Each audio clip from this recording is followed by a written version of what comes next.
All right, so the officer who pinned George Floyd down has been charged with third-degree murder. It comes as new video emerges showing another angle of the incident. NBC News investigations reporter Emmanuel Saliba combed through the new video, along with new security footage and police reports, to piece together the last minutes before Floyd's death. Watch. Police said they found the suspect in his car. The first officer approaches the driver while his partner walks around to the passenger side. The interaction between the officer and Floyd can't clearly be seen from this angle, but the driver of this black vehicle filmed part of it on his phone. The officer struggles to get Floyd out of the car.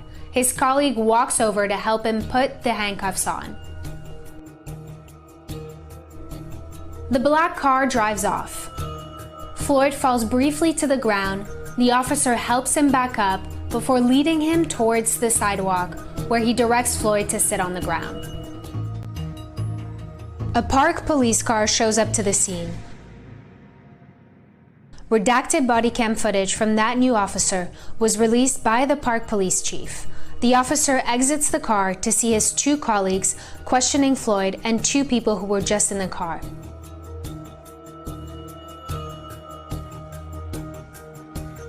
A few minutes later, the officer helps Floyd up off the ground.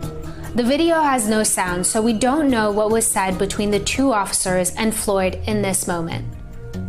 They walk him across the street back towards their squad car.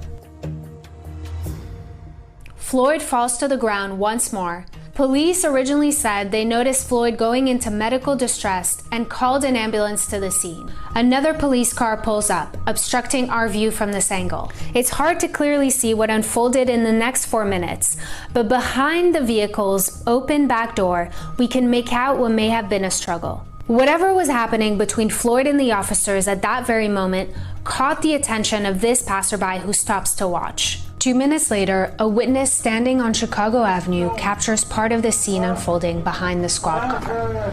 One officer looks over as 3 of his colleagues restrain Floyd, who is lying face down on the ground in handcuffs. We don't know how Floyd ended up on the ground.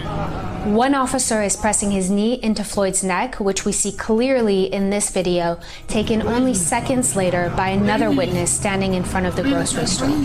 She captured the next 10 minutes of his deadly arrest, up until he is taken away in an ambulance. All right, Paul Butler is a former federal prosecutor and Georgetown law professor. He's also the author of Chokehold, Policing Black Men. He joins us now. Paul, good to talk to you again. So when you see that damning piece of video there, compiled together somewhat forensically, do you think that the attorney got the charge right with third-degree murder? I think so. So the third-degree murder goes to the intent of the defendant.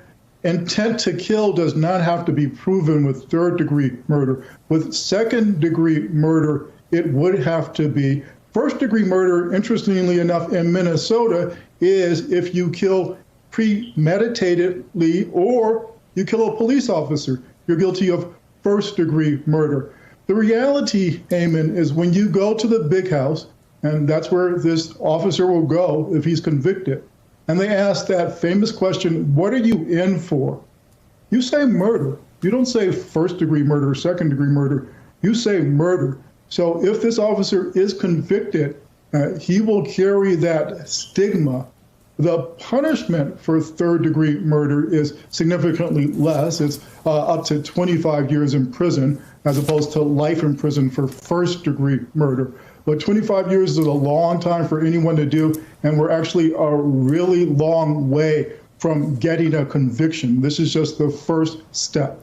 One of the more important things in that video that has been compiled is that you actually see at one point from one of the videos shot by a bystander, other police officers kneeling next to the body of George Floyd. I'm curious to get your thoughts on that, because the prosecutor was asked about the other 3 officers. Take a listen to what he said. I'm not going to speculate today of the other officers. They are under investigation. I anticipate charges, but I'm not going to get into that. What other charges, or what charges would you consider if you were in that position? I consider the same charges as this first officer got. So if you hold a man down, he's on his face, on his stomach, on the hard concrete. His hands are handcuffed behind his back. He's saying he can't breathe. Now, if your foot is on this, or if your knee is on this man's neck, you're culpable. I don't know if you're any less culpable if you're holding him down by his back or his neck, as these other officers were. And so, while I would hope that their charges would reflect the seriousness of their conduct, I expect that we'll see something like accessories helping the officer who is charged with murder commit the crime. And those could carry a significant less of a penalty. But again, we have this horrific situation where 4 days after the fact, an officer who is seen crushing a man's neck on videotape is finally charged with the crime.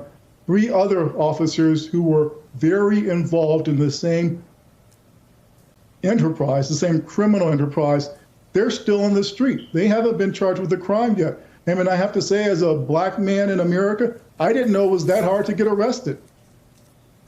Paul Butler there. Thank you very much for that thought. Hey, I'm Ari Melber from MSNBC. You can see more of our videos right here, or better yet, subscribe to our YouTube channel below. You could have been anywhere in the world, but you're here with us, and we appreciate that.